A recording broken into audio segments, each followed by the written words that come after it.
Welcome to the show, Mind Matters, the podcast on love, life, and learning.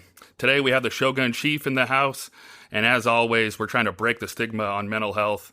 As you know, on this show, we're changing some of our nomenclature, so we're calling it mental fitness here.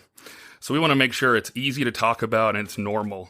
If you had a buddy that was going to the gym and you asked him, what is he doing? You'd be saying back and buys, this kind of reps. He'd be going through all these things. We talk about mental health. It gets kind of more in the negative realm and it gets a little difficult, but it should be the same thing. Hey, I found this breathing technique. Hey, I'm going to yoga. We should be able to talk through these things. So today we got the Shogun Chief in the house. Yes. Thank you, Chief. Thanks for squeezing us in here. So real quick, I think majority of people know who you are, but could you give us a quick intro? Yeah, absolutely. So the Showgun Chief, at least here for the next few days, I'll be transitioning to 8th Air Force soon. But Chief Master Sergeant Ronnie Woods was born and raised in Chicago, Illinois, grew up in the inner city, a lot of gangs, drugs, and violence. Both parents had substance abuse issues. I played a lot of sports as a kid. Want to do something with myself, so I raised my hand, volunteered to serve my country, joined the United States Air Force. I've been in the United States Air Force for about 23 going on 24 years. My background is security forces. I also was a battle management controller for about 7 years. I was an operations group superintendent out at Scott Air Force Base. Then I became the Wolf Chief out at Kunsan. I was out there for about a year. And then I became the Shogun Chief, and I've been here for about a year and a half. And like I said before, I was fortunate enough, due to the hard work of the Shoguns here at Kadena, I was selected to be the 8th Air Force Command Chief out there. Married, got 3 children. My wife was in the Air Force for a little bit. Akia, I got a son in the United States Air Force right now. He's Airman First Class. Got a 17-year-old daughter that stayed down in Mobile, Alabama. And I got my 12-year-old here, Aaliyah. And we've been here and we enjoying life. I'm an easygoing person. Like to call myself, ambivert, introverted and extroverted at the same time. Mm-hmm. And I really like doing this. So I really appreciate you getting me out because I really want to touch on this topic that we're going to be talking about and just give my perspective on things. So thank you. Yes, sir. Thank you, Chief. Thanks for squeezing me in. You're out processing, running around like we all know how that goes. So I'm really glad that could happen. I'm really excited, really pumped to have you. I was really nervous. I really wanted to have you on the show, but you're a huge personality, so it kind of deterred me. But I always tell my troops, you got to get outside the comfort zone, got to try new things. So if I'm not doing it myself, how can I live with myself? So I'm super excited you did. I kept seeing your posts on social media, my last this, my last that. I'm like, oh no, the days are counting down. The time is counting down. So I'm super glad that you were able to squeeze me in. I just wanted to throw out one fun thing here real quick. I know you're from Chicago, so it's funny. As a kid, you have certain things you have to have, right? For Christmas, birthday, whatever it was. Most of the time, it's toys, RC cars, different stuff. But I remember one year I had to have that Bowles starter pullover jacket with the one pocket up front. 100%. Oh, that thing was sweet. My mom finally got it for me, and I wore that thing until the white on the sleeves were all faded and crazy. I wonder where that thing is at. Probably in the trash, but great. I've always loved the colors red and black, so that's awesome. It's my favorite colors. Yes, sir. I wear it almost every day. My wife's like, you going to wear another color? I'm like, no. Why? Not at all. So first question, this is from Senior Master Sergeant Rivers. So he's a good friend of mine, and he uses this question to kind of get to know the person in a quick span because we only have, less than an hour. And so I think this one's cool. 3-part question. I'll break it down. So one at a time. What's one app that you're using? What's one app that I use? Well, the app that I use the most is Apple Music. So I'm a big music person. So a lot of people talk about like resilience and like what you do to like take care of yourself off duty. And for me, a big part of it's listening to music, maybe having a drink. Sometimes it's Gatorade. Sometimes it's whiskey, listen to music. And I love all genres of music, but my favorite is hip hop and R&B. Yeah. So that's absolutely my favorite app. And one app that I've kind of evolved into, cause I'm kind of transitioning from being like a older adult to an old man. So I'm going through that transition right now. And my second favorite app is YouTube. Oh. So I don't really like reading books. I do read books just for mental exercise, but I'm more like watching videos that's documentaries. So everything from the highlights of the Bulls game to the history of Okinawa to how better to smoke and grill meat. I watch all these videos and they kind of go down these rabbit holes where they kind of have these recommended videos. And I really do enjoy that. And I watch them from my phone or from my Fire Stick as well. Yeah, that's awesome. You can learn anything on the internet now. Absolutely. So second part, one book you recommend. One book I recommend. So my favorite book, and I've read this book about 10 times, is Start With Why by Simon Sinek. And the reason I love that book, and usually when I need a little bit of motivation, I reread it, because I think we live in a generation now where we have to articulate the why to our personnel that's below us. And I think we owe them that. So I come from a generation where we were somewhat like robots, like especially in an organization like the military was very bureaucratic. You have a rank structure and things like that. We just did it just because they told us to do it. But in 2023, I think to be like a transformational leader, not only do you need to tell them what they're doing, but you need to explain the why to them and what it means to them. And if you can overcome that, you can inspire others. And again, when I need a little bit of motivation, sometimes I need to be reminded of that. So I read that book from time to time. I read all his books, but that's my favorite is Start With Why by Simon Sinek. Yeah, it's a good thing we've transitioned from the shut up and color, right? Absolutely. Like, you get stuff done, but does it get it done the best way, most efficient? That's good stuff. And the last one, you kind of touched on it, but what are some things you're listening or watching? Kind of touched on that with YouTube, but is there anything specifically you're listening to or watching? No, actually right now, because I have so little time, I don't really get into like watching TV shows right now. What I've been doing on YouTube is I watch like the recaps. So I watch like, instead of watching like the entire show, I'll watch like a 15-minute recap where they kind of break it down. I've heard through the grapevine, I don't know if this is true or not, that working at the Numbered Air Force, I have a little bit more time on my hands versus spending 1,000 plates that I do as a Shogun Chief. So I'm actually looking forward to binge watching some TV shows and reading more books and doing some of that stuff. Cause right now, with the role I have right now, when I have a little bit of time, I just have to invest that into myself and my family. Gotta use it, yeah. So next question, what's one lesson you've learned that you think everyone in life should know? For me, the one thing that I've learned that everyone should know is to be yourself. So for me, like I have a very unique backstory where growing up in the inner city and both parents had substance abuse issues. So I grew up in a very unstructured environment. So making that transition from an unstructured environment to the military was extremely challenging. And I was making that transition, and probably the first 5 years of being in the military, I wasn't being myself. I was being what I thought the military wanted me to be. And it took me about 5 years to really come to the conclusion that I can be myself. I can be exactly who I am, the moral and the value system that I have within me, the things that I like to do.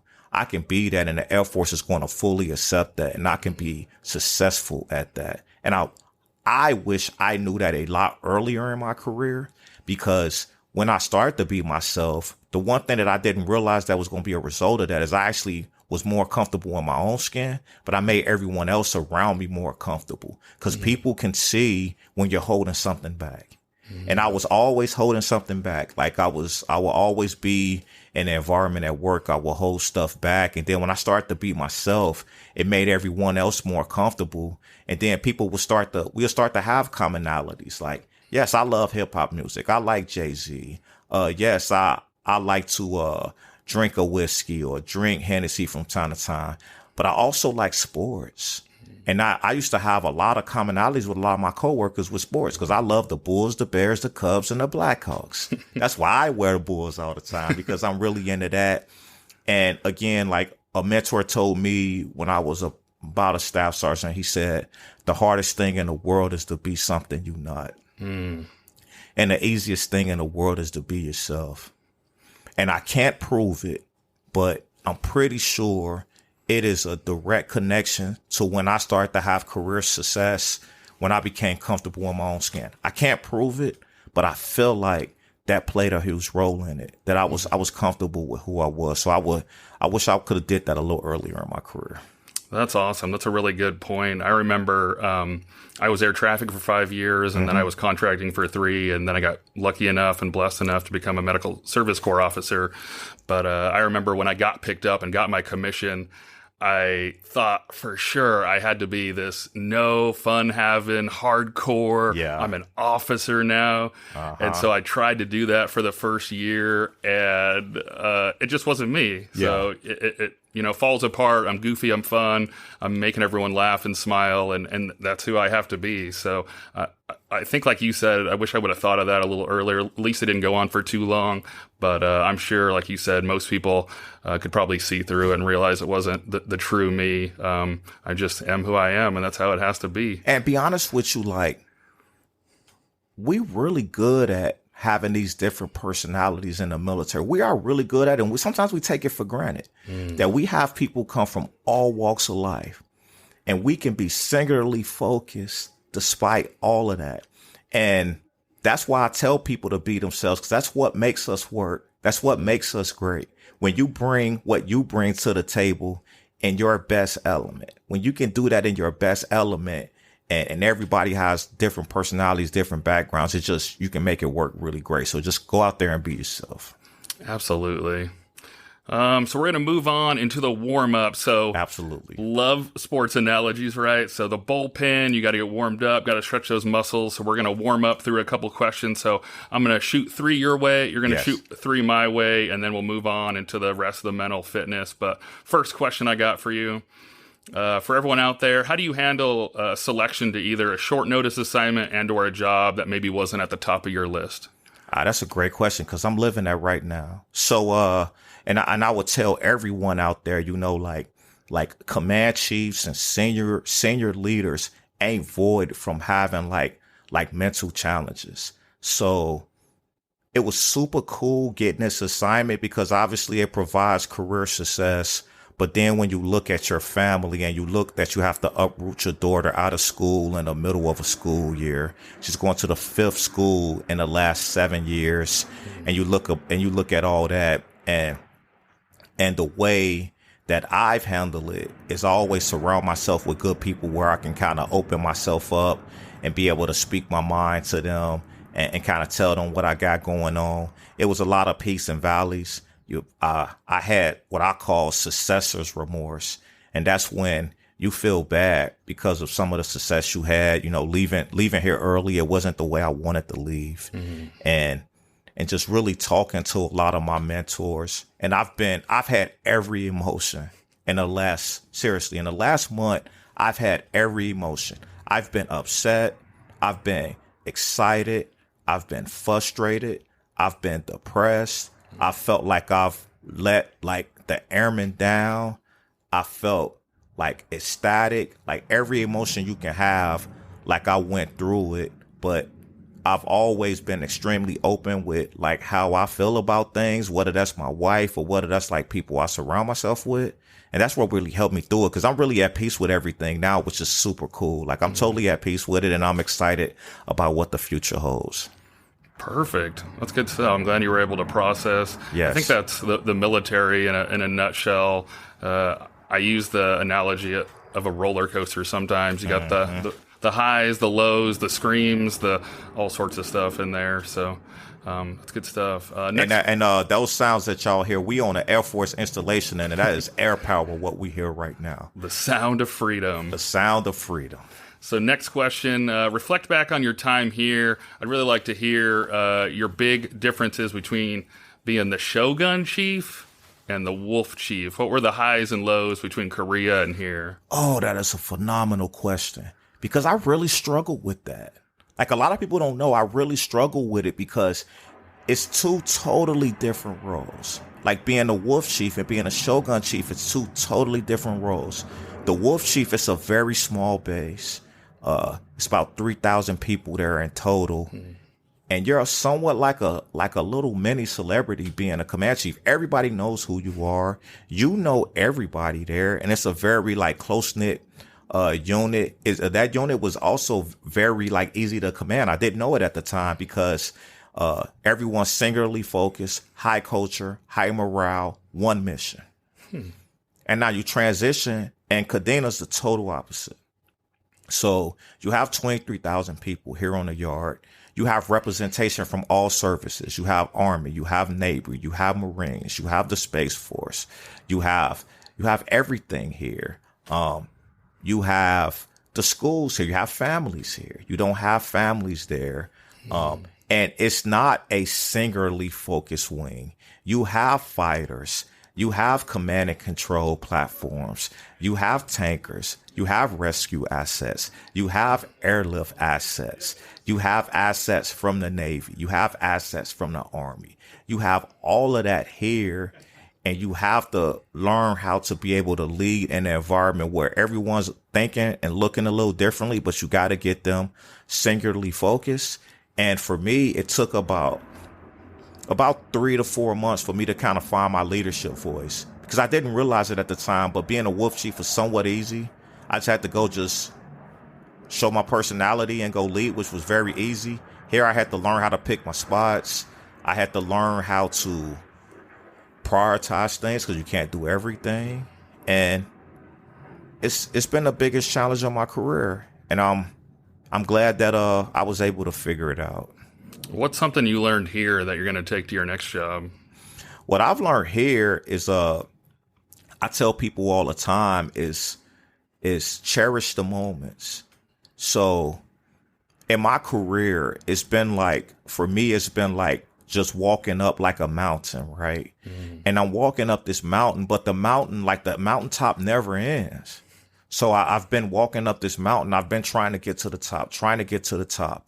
And what I've learned about being at Kadena Air Base is sometimes you got to stop and take a picture when you're going up that mountain. And just sit down, just look around, and just cherish the moments, enjoy the moments. And I've been able to do that here a lot more than I have anywhere else. And I think maybe because I'm not close to being done, but I know it's like I'm more close to being done from starting at this point in my career. So I'm starting to self-reflect and try to take everything in a little bit more. And I did that here. And my wife actually reminded me of that, because, like I said, sometimes you have a little bit of remorse when you got to leave, not in a way you want to. But I felt like I spent a lot of time cherishing the moments and enjoying the moments, and not just always thinking about what's next all the time. So that's what I've learned to do here. And I didn't do a good job of that at Kunsan. I didn't stop and take a picture. I just kept climbing the mountain and thinking about what was next. That reminds me, there's a small book from retired Todd Simmons, Yes. Chief Simmons. So I read it every morning. It's kind of my morning routine to get through it. And I remember I was ripping through it, and day 30 is take a knee. And one of the times I went through it, we were a few months into COVID. I was over medical logistics. We were trying to get all the PPE, the vaccines, everything out. And that one hit so hard on that morning that sometimes you just got to take a knee, take a deep breath and press on. You can't do everything. So it's always a good reminder. Last question I have for you in the warm up.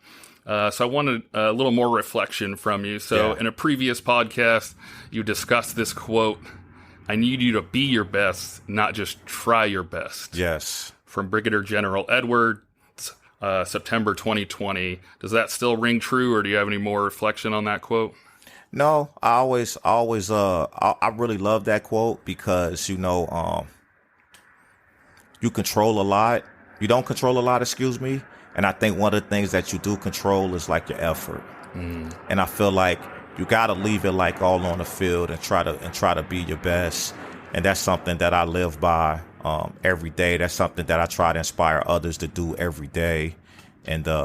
And if you can do that, if you can follow that great quote, it's a phenomenal quote. If you can follow that great quote, you'll be able to achieve success. Absolutely. Thank you, Chief. What questions you got for me? We're going to mix it up. I feel like most interviews just go one direction, but with mental fitness, it should be a conversation. So we're going to go back and forth. What do you got for me, Chief? My first question for you is, why are you still doing it? What keeps you motivated to do this?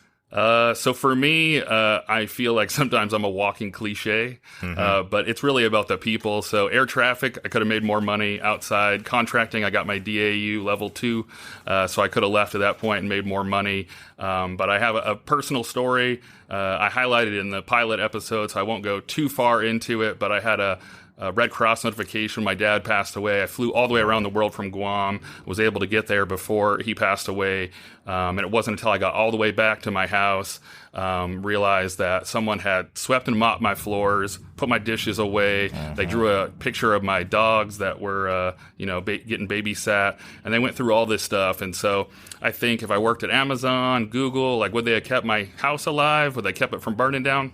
Absolutely. Absolutely. Would they have taken the time to sweep and mop my floor? I just don't see it. So that kind of was something that was poured into me, and I've had a few different incidences of that where it's been more like a family than a work environment. So now it's just my duty to keep paying back. Not that one incident, but just multiple things where it just feels like we're in it together instead of just 7:30, 4:30 checking the clock. Absolutely. My next question for you. So I call us in the military, we like the great 1%ers, right? Like 1% of the country raises their hand, decides to serve their country, and we're all superheroes. You a superhero. What's your superpower? I think my superpower would probably be making people smile.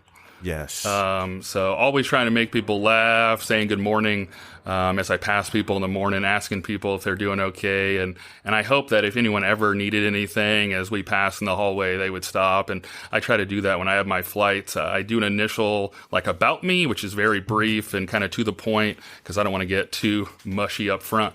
But about the 3 or 4 month mark, I bring the flight back together and get a little more vulnerable and talk about some of the negative things that have happened in my past. And the whole point of that is to try to bridge the gap. So the idea is never to say I've seen it all and, I know all. That's not the idea at all. But it's, if you needed to talk to somebody, sit with me and let me know. The two big ones for me are, you want me to fix it?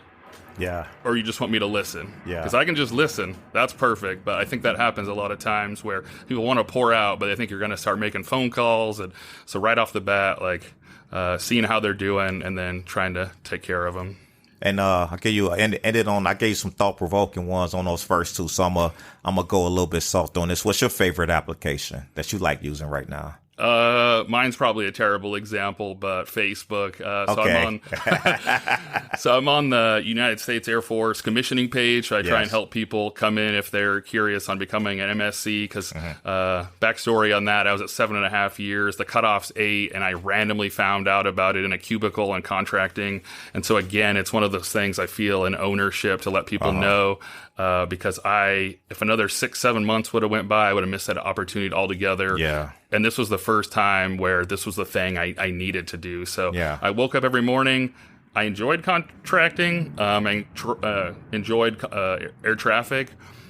But I feel like, again, walking cliche. But I didn't feel that click, that match until I became an MSC where I love to help people. I can't do blood and needles because I pass out. Right. But I get to run the backside and constantly help people on the backside of that clinic. And I know that, the patients are getting taken care of. My people are getting taken care of. And so I have a fire really every day to get out of bed and get after it. Man, that's awesome. And I have like a somewhat of a similar story, but in the opposite way. So, when I was a tech sergeant, I had a couple of degrees already. And I was strongly considering crossing over and trying to become an officer. And I just never would do the paperwork. And my wife was like, why aren't you getting the paperwork done? Like, you would be a great officer. And I just told her, I was just honest with her. I was like, and I'm not intrinsically motivated to be the decision maker. Like, I'm intrinsically motivated by developing people, by inspiring people, by motivating people, by ensuring people are ready. Like, the commander doesn't do that. The chief does that. Absolutely. And I was like, babe, if you okay with it, because financially it just made no sense, to stay on the enlisted side. I was like, if you're okay with it on the financial side, I'm gonna stick this thing out and try to become a senior enlisted leader. And that's why, I didn't go in that direction, because I wasn't intrinsically motivated to do it. But I do tell people, like, you gotta ask what you want, because there's no wrong, what is a wrong answer? The wrong answer is doing something you don't like doing, but you can go in any direction if it's what's right for you. You don't have to like do it for reasons you don't want to do it. Absolutely. We're going to jump into the mental fitness aspect. I'm actually going to jump off my notes because you just inspired me. So in a previous podcast, you had mentioned it's important to have the opposite of you. Yeah. Do you have that here? And can you explain that a little bit? Absolutely. So I think, so from one of Simon Sinek other books, he has The Infinite Game, where he talks about like a worthy rival. So a worthy rival in a nutshell is like someone that you somewhat like see as like a competitor, but they're good at everything you're not good at. And what he talks about when he goes into being a worthy rival, what we tend to do is want to compete with them and want to have like competing priorities and things like that, when what we should do is try to connect with those people. So if anybody knows anything about Ronnie the Showgun Chief Woods, hey, class A when it comes to connecting with people. My personality's very people can relate to it. Communication's never been an issue. What I struggle with is sometimes, attention to detail. Sometimes just really diving deep and having a lot of critical thought when it comes to things. Administratively, I struggle with those things. And for me, what I have learned over the course of my career, when I was a master sergeant, I didn't seek out those people that was good with that. But as a chief, I seek out leaders that's good with that, and I want to learn from them. So I have several leaders, especially at the group senior enlisted leader level, that are really good at things I'm not. And I'm at a point now in my life where I'm comfortable with telling them, I love what you're doing. I'm not good at it, and I need your help in those areas, because I'm still working on it. That's good stuff. Yeah, the thing that made me think of it, I've seen it in a couple different leadership books and whatnot. Usually you have the person that comes up with the plan, and the person that gets after it. So it made me think of it when you said, inspiring the people and getting after it. And then I think that's a perfect partnership and teamwork, where one's coming up with hopefully not good idea fairy type stuff, but good ideas, and then someone to come through and execute. That's and it's a really unique environment. Like as a chief master sergeant, especially a command chief, what a lot of people don't know is all the other chiefs on base, I don't outrank them. Like we're still the same rank. So the balance that's there is you have to lead people that don't work for you, because they don't work for you. They work for your commanders. So you got to be able, at least the way I see it. Some people may try to say, I advise a 1-star, you advise a 06. You're going to follow my lead. But for me, it's all about relationships. It's all about having a respect level and looking at them. Even though you're not equals, you got to kind of approach it that way. And for me, it's fun, because we got 53 chief master sergeants subordinate to me here in the wing, and they all great in their own right, and I gotta build relationships with them all. They're all looking good in that red and black. Yes, those 100%. jerseys. 100%. So next question, we're gonna dive a little deeper into the mental fitness. Yes. Did you have conversations about mental health growing up? Not at all. Not at all. I was just talking about this. So, growing up in the inner city, a lot of black men actually struggle with mental health, because as a kid, and it goes even to like, it ain't even racial, even just gender roles. Like starting with gender roles, a little girl falls down, scuffs her leg. You give them hugs and say, "Are you okay? How are you feeling?" The little boy does it, and it's get up, stop crying. I don't want to hear I don't want to hear how you feel about things. Stop acting like a girl. And in the black community, that's like magnified times 10. So for me, I grew up in a community where it was looked down upon to like express yourself and share how you feel and things like that. And that's what I brought to the military. So probably for the first 10 years of my career, I will have life happening, whether that's relationship issues, whether that's financial issues, whether that's issues at work. And I would just bottle all of this stuff in and I wouldn't tell anybody. And it wasn't until later on in my career where I kind of just hit a real dark spot where I had to ask for help, where I finally realized like expressing myself and sharing those feelings with other people was therapeutic for me and for my soul. And it made me feel so much better as a person. But I come from an environment where like just expressing your feelings and asking for help, saying I need help, somewhat looked down upon. And that's very unfortunate because it shouldn't be like that. Yeah, hopefully with this podcast, we'll just keep having conversations and we're going to blow this stigma up. So continuation of that one, now that you have a family and you even have an airman in the family, what are some things that you do different to get your family on the right track for mental health? So I tell you, like being a parent, it's like you kind of try. It's almost like you like in-flight emergency, and you kind of trying to land a plane like in flight, like and you learn it along the way. I learned like through mental health. Again, going back to what I said about the community, I didn't have a relationship with my son in the beginning where, you know, I let him express his thoughts and things like that. And I kind of felt the impact of that. Like when he was a young teenager, he wouldn't go to me when he had stuff in his mind. He would go to his mom because his mom was the one always picking him up. How do you feel? Are you okay? And things like that. And that's when I started to change like a lot of that with him. But for him, it was almost too late. Even as a teenager, it was almost too late. But with my girls, I started doing that earlier, and it started to pay dividends and things like that. And even like because of my experiences, like we were very open with like providing mental health for our children. So when back when the pandemic first hit, my daughter, who was 9 years old at the time, is a social butterfly. And I'm leaving for Korea. Her brother's leaving for the Air Force.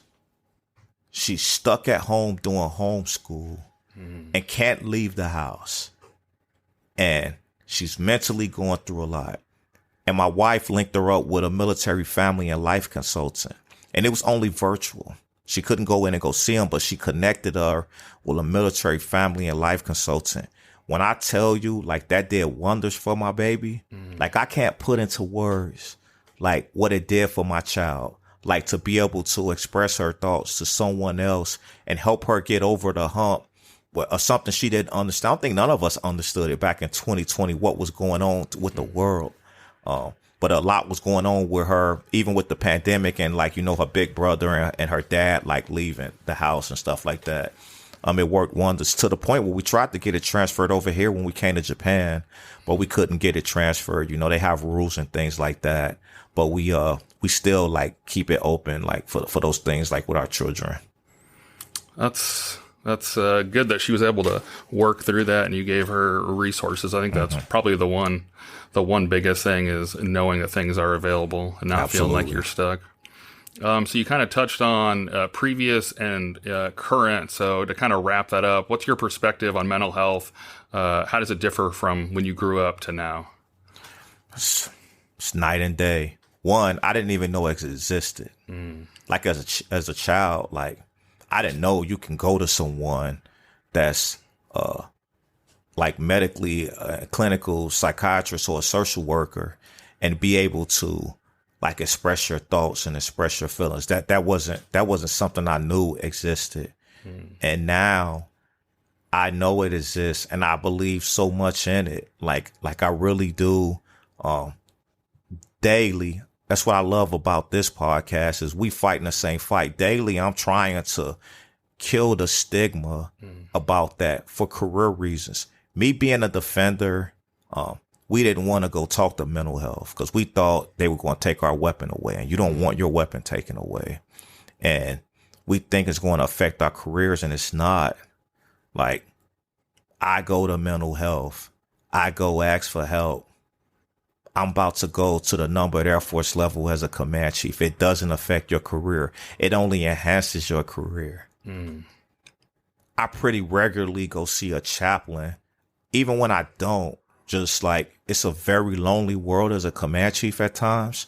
And you just need to be able just talk and just be able to express your feelings and do those things and kind of go from there.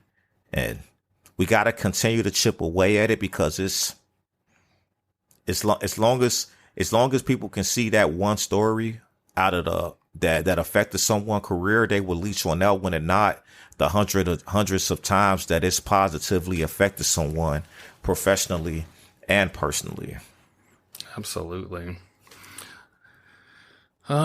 So I want to balance a little bit between mental fitness and some personal stories, because I like the idea of interweaving personal and mental health, because that's really what it should be, right? We're a person and we live lives, and we also have mental fitness that we need to get after and things like that. So one question I have, I'm kind of hesitant on this one because of the whole work-life balance, and I don't really love the term. Right. But I had heard you turn your work phone off when you get home. Is that still true? Absolutely. So my wife, we have a contract, and I don't have to come home at a certain time. But when I'm home, I'm home. Now, like, I'm on call as a command chief. Like, I'm basically on call. I'm almost like a first sergeant. So I have to have my phone on just in case something tragically happens. So I got these rules on my phone to where like the text messages from certain people, the calls from certain people, like Brigadier General Eglin, I gotta be on call for him at all times. So I don't turn it off. But like a lot of I like to call chaff that I get as a command chief, all of it's important. Don't get me wrong. But a lot of that stuff can typically be handled in the morning. So I do that, but I'm also very transparent with the people that I work with, so they understand, like, if it's something significant, they have other ways to be able to do that. But that's my contract with my wife. I can stay in the office till 9 p.m. if that's what duty calls, but when I come home, I'm home. I'm home. I try not to bring leftovers home, like, to my family. When I come home, I try to just be there for them and not be there for them, but my mind is somewhere and things like that. And that's a lot easier said than done. Like, I'm not going to sit here and act like I figured it out, because I haven't. I'm still on this journey trying to figure those things out. Like, I'm learning each and every day. And sometimes I have good moments. Sometimes I have bad moments, but I'm very aware of it, that I need to do better at it. And that's one reason I absolutely love the term mental fitness when I came across it, because it's an ongoing process. Fitness, you go to the gym every day, you make those small increments, you get after a little every day. You know you're not going to go to the gym one day and have some six-pack.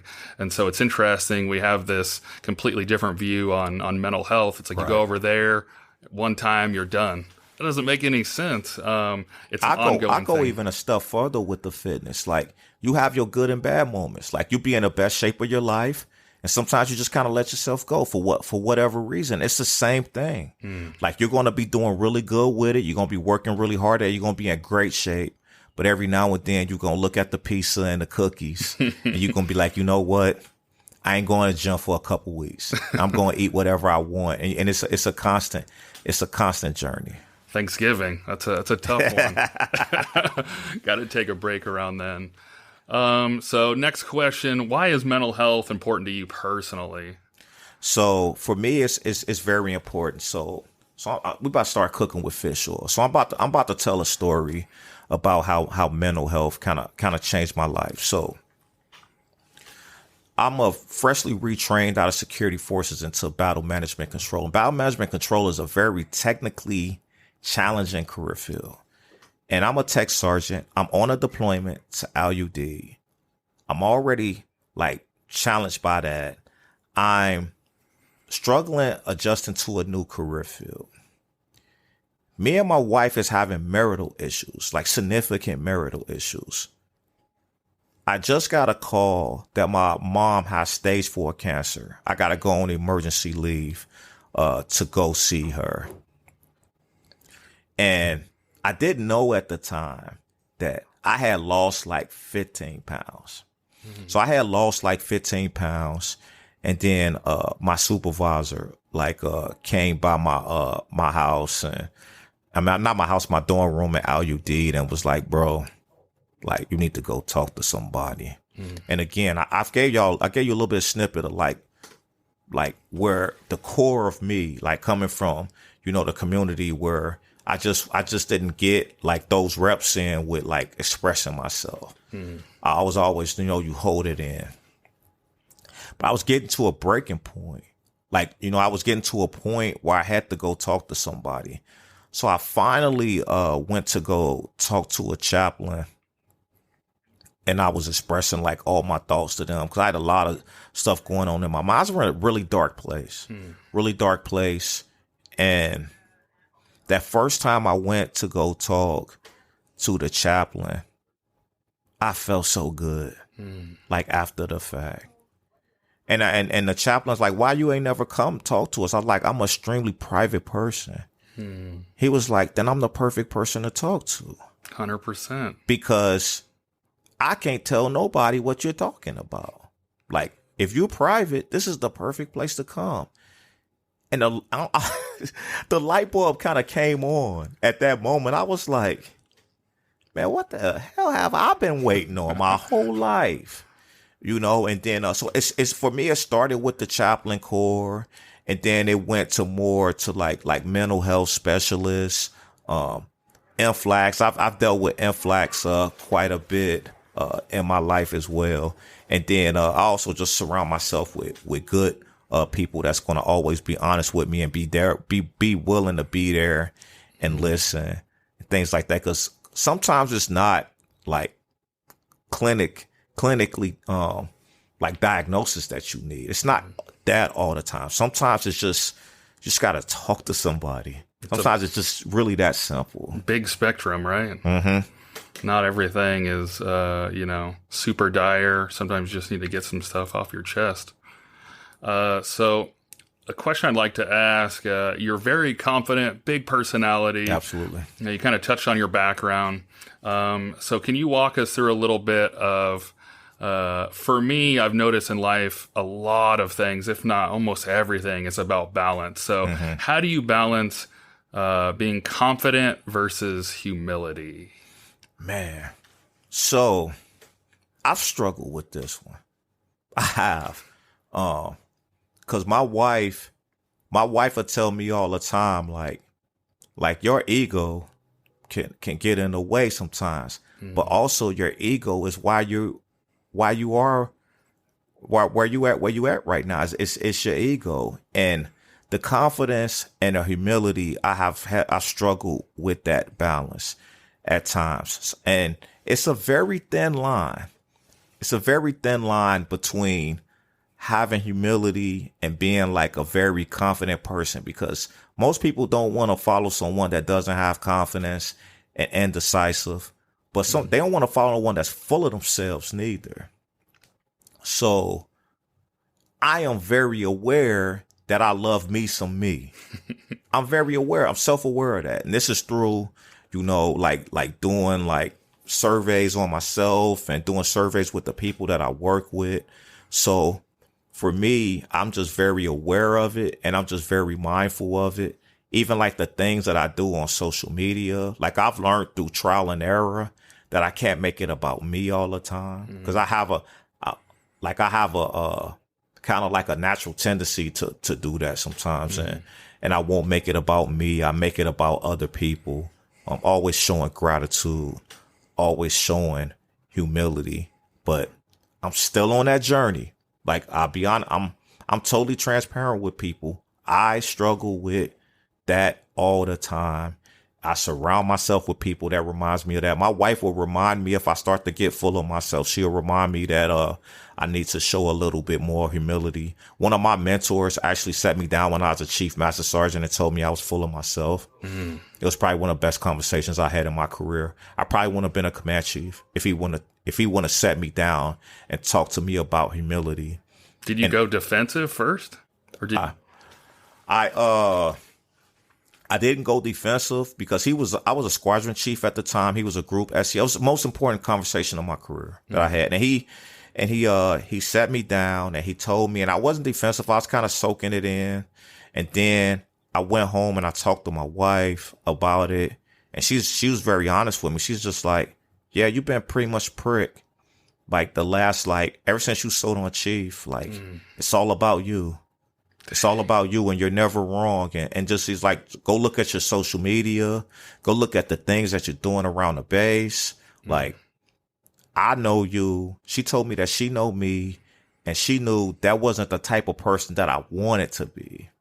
So I had to do some soul searching, some self-reflection, and I had to make some mild modifications. It's not a whole lot. Like I tell you, it's a thin line between confidence and humility. It's a very thin line, and you got to just know how to pick your spots. Again, the people that you're asked to lead want a confident leader. Absolutely. I think the most important part of that is you were able to receive. I think a lot of times we give feedback, it's difficult, it's awkward, it's whatever it may be, but if the heart's not open, that feedback's flying right back. So it's good that you were able to stop and actually absorb, or you would have just the ability to take in constructive criticism. I got that a lot from my battle management controller part of my career, because after every mission, they do a debrief and they tell you like 1,000 things you did wrong. So after doing that for 9 years, I used to hate it in the beginning because, you just really just like get down on yourself and stuff like that. But when I did that for 9 years, it really helped me with the ability to accept constructive criticism and not take it personally. Absolutely.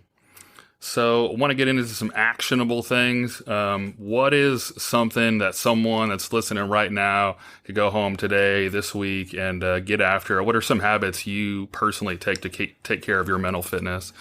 Again, I think so I have a rotating appointment with the chaplain corps. So whether I need it or not, so I would say try to instill like the exercise of mental health in your life. Like try to just instill that in your life. And that's what I do to be able to do that. So try to do that. Surround yourself with good people that know who you are, willing to tell you the truth, whether you want to hear it or not, and people that you can count on, you can go to and just express yourself. So you want to be willing to do that and have that in your life.